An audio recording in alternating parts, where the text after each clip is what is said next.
Sup, Nerdmigos? I'm the Jive talking nerd, John Norgrove. We've got Wife here. We are doing another book review, so I guess review Jive or whatever the fuck I'm calling this. I don't know. I really do that kind of post-facto, and it doesn't really matter. So today we are going to review Sovereign by Jeff Hirsch, which is narrated by Jesse Einstein. This is another Audible original that we listened to, and it's sci-fi. It's a sci-fi story. Yeah.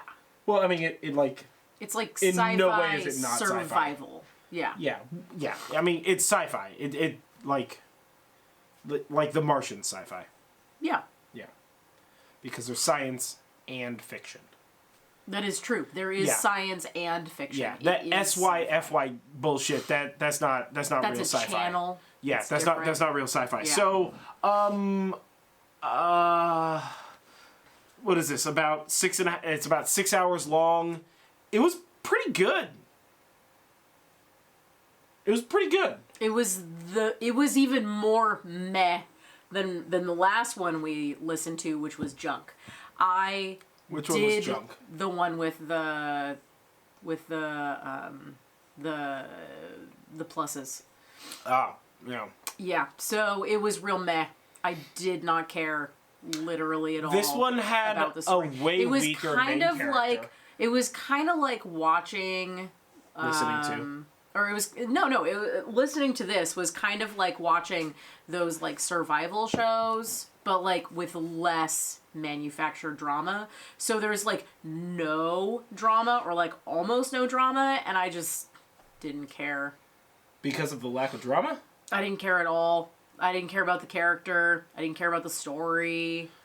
Well, I mean... There was like 2 cool parts in the whole thing, and that was it. I didn't really have too much of a problem with it. I mean, the main character was a fucking idiot. Yeah, the main character was annoying. Like, full-blown idiot. Like, oh, he's a 12-year-old kid. Fucking whatever. He was, like, too easily gave up on shit and was a bit of a moron and kind of made poor decisions, like, 100% of the time. Yeah, like, every time. All the time. But, like, the world that it took place on was pretty cool. And, like... I mean, the mystery was almost instantaneously obvious, but, like, the mystery was kind of cool with it, with regard to the way it unfolded. There are a lot of fucking unanswered questions in this book. Let me tell you what, a lot of shit didn't get explained. So, but at Mirror Forest, solid fucking question. And, like, I'm okay with stuff not getting explained, and the Mirror Forest was one of 2 I feel like the Mirror Forest is one of the parts. main things they should have explained. The Mirror Forest is only one of 2 cool parts. Yeah. Like, that was real neat, that Mirror Forest business and stuff, but that was the main cool part. Yeah, I mean, like the way that the darkness communicated with him was super cool. I did like that also, and that was the only other cool part. Otherwise, all of the plants and animals on the planet were super cool. I mean, the croc dogs were kind of neat. I, like, wanted him to have a pet croc dog. Well, I mean, he never tried to do anything other than just run from them, so...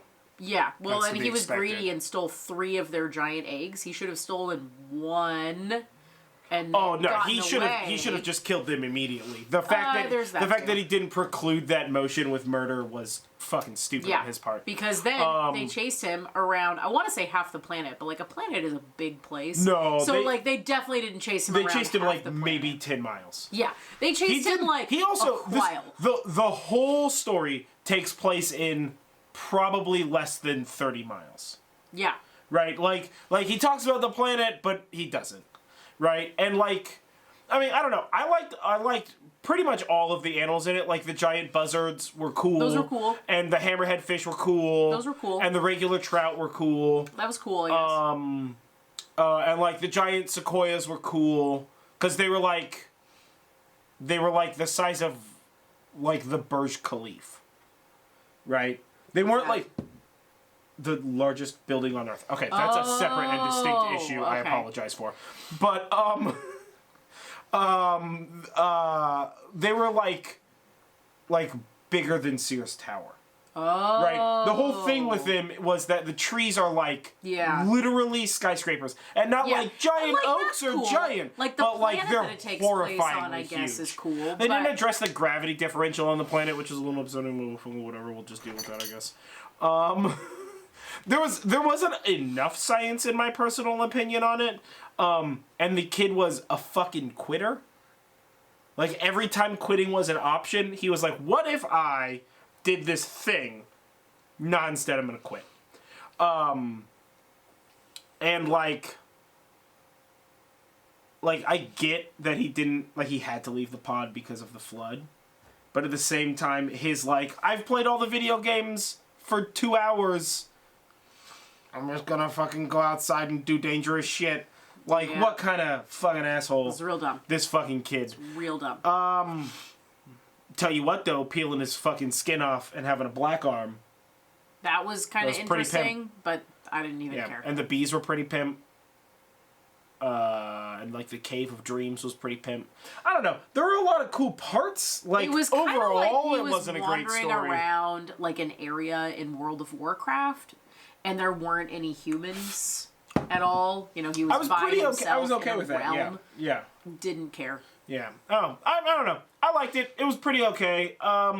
It felt a lot like a first draft. It didn't really feel like a finished product when we were listening to it, just because, like, there was a lot of. First of all, it jumped around weirdly through time. Yeah, it did. Right. And across distances. So you never, like, it felt too much like the kid was, like, every single chapter was a different problem, you know? And, which is, like, I guess whatever, right? But, like, without the, like, rest period of him just, like, discovering a bug and then having it, like, it's just, like, all of a sudden he's got, like, a bag full of creepy bugs that he, like, has to eat. And it's like, all right, cool. Were they under a log?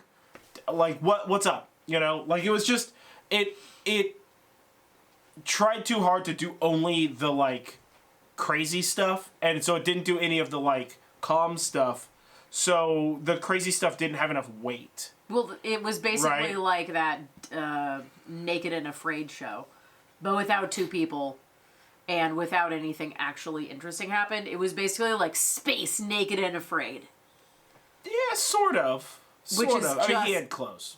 I mean, he had clothes, sort of, for most of the time.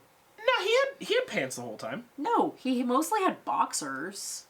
He lost his pants several times. Yeah, well, I mean, boxers are pants. Only had... Boxers are not pants. Those are like underwear. They're made out of a really thin material. I mean, his whole suit was a thin material. And he had shoes. Except for that one time that he lost his shoes because he was a moron. Like, pick your shit up, again, bro. It's like and then Afraid. And or then, like Survivor, he woke up and one of those shows. And then the shoes were there, and he didn't just immediately understand how they were there, which was weird because it was obvious. But yeah, I don't know. I mean, I enjoyed it for the most part. It was written well enough. The concept of this alien, like, being able to read his mind, but maybe not fully understanding what any of those things meant. That was cool. I did enjoy that was part pretty with cool. The alien.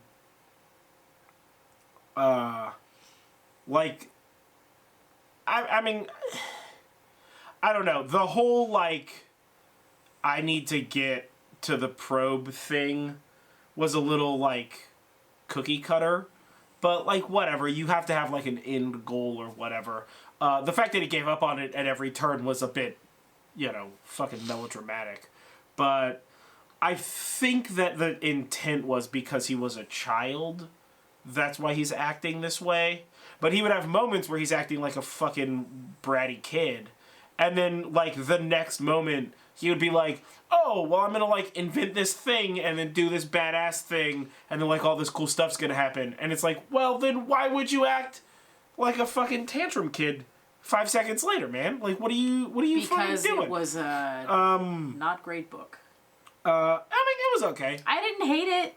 Yeah. There's that. I wouldn't listen to it again. Sorry, Mr. Author. Oh, I wouldn't listen to it again. But I wouldn't listen to most books again. I would listen to a lot of books again. Oh, no. But definitely not this book. The book's not a movie. Didn't hate it. Didn't hate it. But That's my review of this book. Didn't hate it. 2 stars. yeah, it was okay. 3 stars. I mean, it's not bad, but it like definitely needed like a degree of maturity to it. You know what I mean? And not the kid. I mean, like, the manner in which it was handled was, like, a little off. You know? Like, I don't know. It's like, you could have done better. Is generally the way that I kind of approached all of that book. I mean... I'm sure someone out there absolutely loves it. Well, but, I mean, whatever. It's not for me. There are people who love everything. Much there are more people of who a hate fantasy everything. person, and this didn't include any of the things that I enjoy reading about or hearing about in a story. There was very little character development. Really, I prize world building above all else, mostly in books. And this created a cool world, but it was an empty world. You know, it's like but like I said, it's like you're in an area in World of Warcraft, but there's nothing else. There's only forest and mountains and trees and like some animals, but like not even a whole lot of animals, but like some animals. There's no story to it. There's nothing special about this world other than the actual natural features of the world, which truth be told aren't super interesting.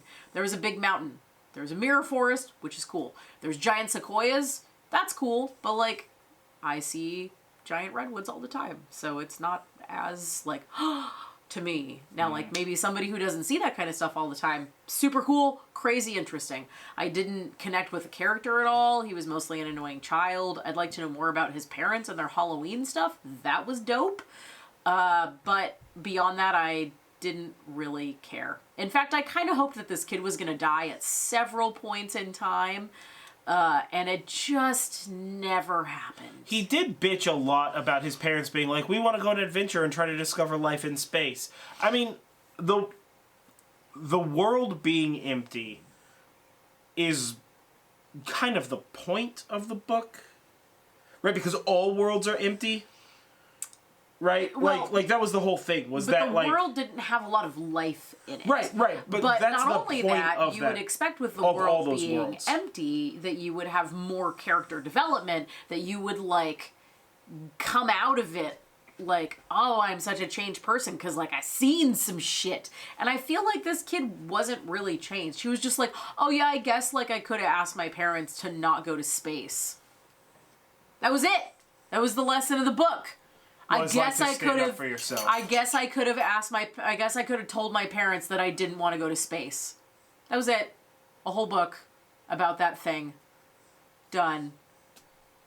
Yeah, I didn't hate it. I mean, so the sci-fi aspect of this story is that the universe is in general pretty fucking empty. So there's not a lot of life in the universe.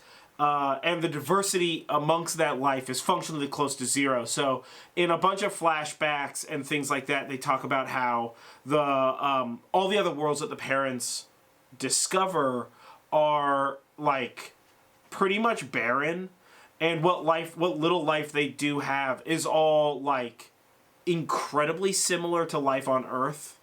Like, oh, there's birds. They're, like, mostly the same as our birds. But even that, like, they even talk about how Earth has a greater diversity in birds. Whereas these planets, whether they're bigger or smaller, have, like, less different kinds of birds. And, like, less different kinds of trees and grass and bugs. And he talks about how, like, his mom discovered a bird that was, like, more different than an Earth bird than not.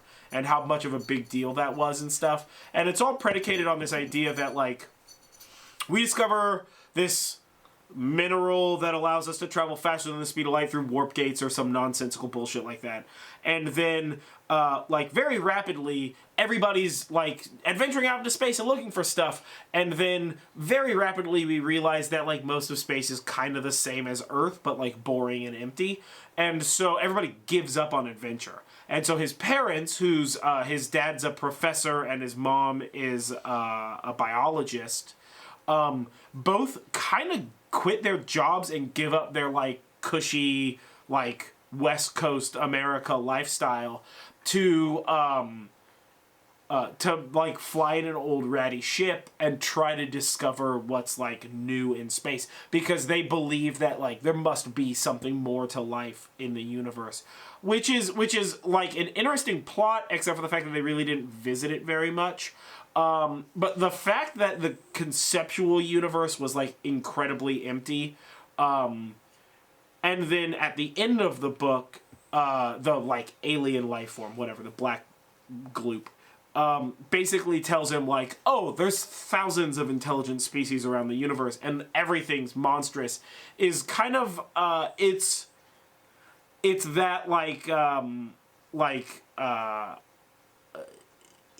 it's sort of that like early adventure story where it's like, oh, we've traveled to the Americas, we now know everything, and then you like travel halfway across the Americas and you're just like, there's a giant fucking gash in the middle of the land. What the hell's happening here? What could have caused this monstrosity to the planet? Kind of a fucking thing. It's just the fucking Grand Canyon, you know? So it was very,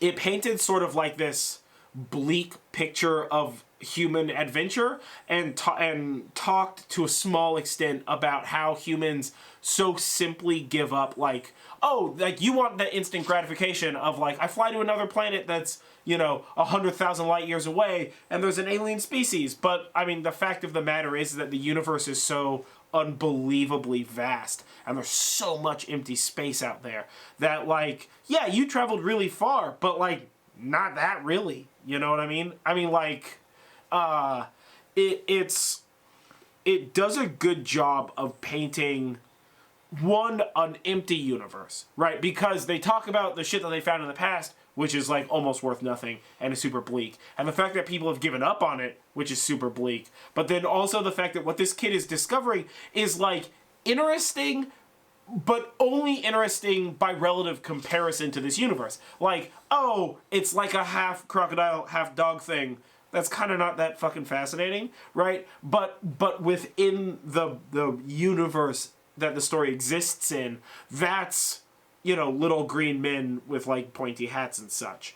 So it does, and I feel like the ending kind of makes it a little overly abrupt. Like he could have been taken to a place or maybe shown some stuff. I don't know, but it really tried to make it look like our inability to continue to hope for this, or search for the sake of hope, is what precluded us from finding these things that exist out there. It's sort of that like if you're looking for a particular Lego piece and after like a couple of seconds you're just like, fuck it, I'm just not going to use that piece. It's like, well, you have that piece, you have that piece, right? Like they know that there's something out there, but it's only the few, like his parents, who are kind of seeking that out. And the whole childish thing, which they like way blow out of proportions, is sort of this like he doesn't understand that,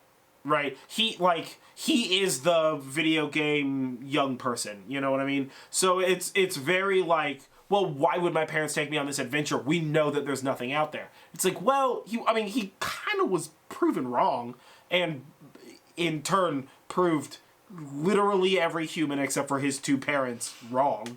But it's just because they didn't look, right? Like the whole thing was like, fucking keep looking, like you're gonna find some shit. Now, there are still like monstrous, like glaring problems with the story. That's doesn't mean that this is a good story. I still think that 3 stars is a bit of a stretch, but that portion of the science fiction, that this like bleak universe, but it's only bleak because people give up, because people quit, because you chose not to seek out a truth.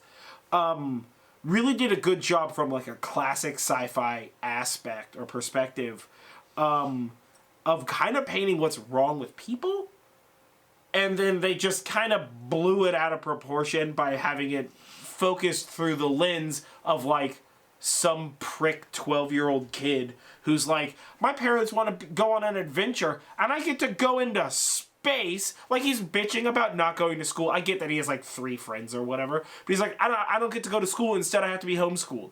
It's like, what fucking 12-year-old wants to go to school? None of them. You know what I mean? Another hole in the story that makes like, it a terrible book. And he bitches that, like, he's not able to communicate with his friends, even though he actively states, like, oh, like, I can't communicate with my friends. I mean, like, in the beginning, we could, and then the further out we got, like, it got super expensive, so we had to cut it back to, like, once a month, and now it's, like, only once a year I'm able to talk to them because we're so far out. And it's like, I mean, this kid is fucking Christopher Columbus, man. Well, that's a bad example, but pretend Christopher Columbus, not real life Christopher Columbus.